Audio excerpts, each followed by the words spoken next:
অনেক গল্প শুনেছেন। আজ এই গল্পটি শুনে দেখুন, হয়তোবা আপনি আপনার জীবনকে নতুন করে দেখতে শুরু করবেন। একটা দেশে অদ্ভুত এক নিয়ম ছিল।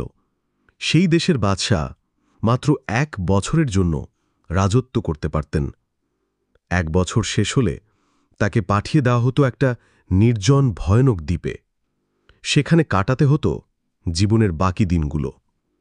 নিরাপত্তাহীন, সঙ্গীহীন, নিঃসঙ্গ সেই দ্বীপেই হতো তার শেষ ঠিকানা।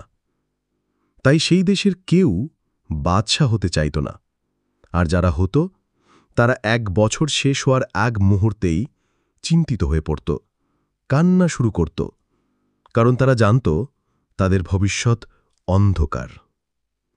কিন্তু একদিন এক জ্ঞানী ব্যক্তি রাজা হলেন।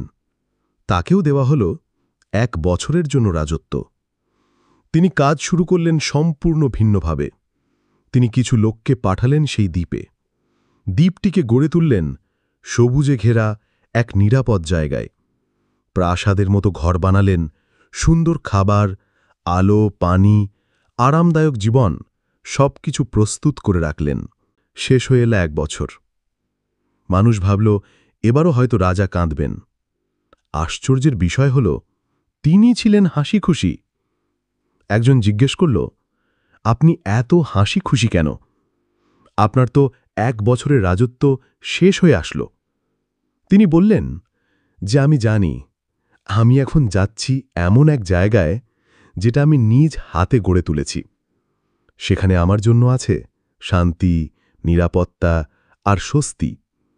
তাই তো খুশি হব নাকি?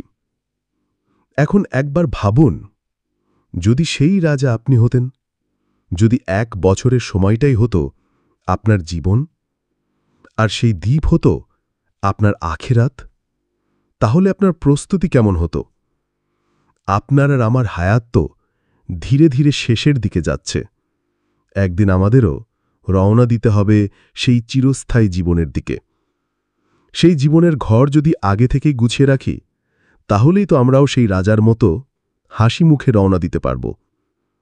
এই ছোট্ট গল্প যদি আপনার অন্তরে প্রশ্ন তোলে, তাহলে দয়া করে ভিডিওটি লাইক করুন, কমেন্টে জানিয়ে যান আপনার অনুভূতি, আর সাবস্ক্রাইব করে রাখুন যাতে আগামী গল্পগুলো আপনার হৃদয়ে ছুঁয়ে যেতে পারে।